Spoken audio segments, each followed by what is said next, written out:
BRS పై ప్రభుత్వ whip ఆది Srinivas fire అయ్యారు. ఖమ్మం సభలో తెలుగుదేశం పార్టీ గురించి సీఎం మాట్లాడితే హరీష్ రావు ఉలిక్కి పడుతున్నారని అన్నారు. రేవంత్ రెడ్డికి అన్నం పెట్టిన వాళ్ళని మర్చిపోయి వాళ్లకు సున్నం పెట్టే అలవాటు లేదని అన్నారు.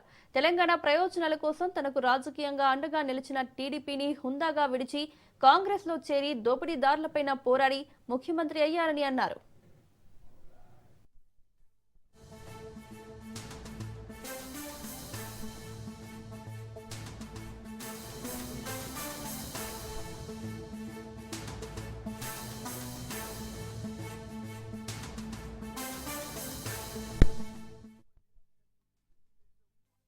ముఖ్యమంత్రి గారు తెలుగుదేశం గురించి మాట్లాడితే ఉలిక్కి పడుతున్నాడు. తెలుగుదేశం పార్టీకి అభిమానం చూపుతున్నామని మేము కాంగ్రెస్ పార్టీకి ద్రోహం చేస్తున్నామని చెప్పనే మాట మాట్లాడుతున్నాడు. తిన్నింటి వాసాలు లెక్క పెట్టడం మా నైజం కాదన్న మాట చెప్తూ అన్నం పెట్టే వారిని మరిచిపోయి సున్నం పెట్టే వ్యక్తితో ఉన్న వాళ్ళం అసలే కాదని చెప్తున్నాం. చెట్టును పెట్టి దాన్ని పెంచి నీడనిచ్చే విధంగా చేసేటువంటి వాళ్ళమనేటువంటి మాట చెప్తూ తెలంగాణలో తెలుగుదేశం పార్టీ లేకుండా చేసింది మీ మామ కేసీఆర్ కాదా అని నేను అడుగుతా ఉన్నా. రాజకీయ జన్మనిచ్చినటువంటి తెలుగుదేశం పార్టీని తెలంగాణలో లేకుండా చేసినటువంటిది మీ మామగారు కేసీఆర్ గారు. అదొకసారి మీరు గుర్తు చేసుకోవాలని చెప్పని చెబుతూ కోరుతూ ఉద్యమ సమయంలో కాంగ్రెస్ పార్టీ దిమ్మలను తెలుగుదేశం పార్టీ దిమ్మలను కూల్చాలని పిలిపించినటువంటి మీరు గతాన్ని మరిచిపోయి ఈరోజు మా ముఖ్యమంత్రి గారు తనకు రాజకీయంగా ఉన్నతమైనటువంటి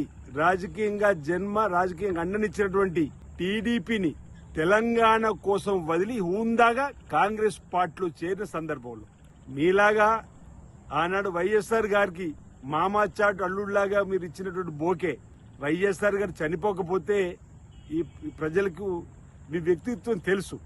వెన్నుపోటు అంటేందో తెలియదు మా ముఖ్యమంత్రి గారికి, వెన్ను చూపించి పోవడం కూడా తెలియదు మా ముఖ్యమంత్రి గారికి. బరిగీసి కొట్లాడమే ఆయన నైజం.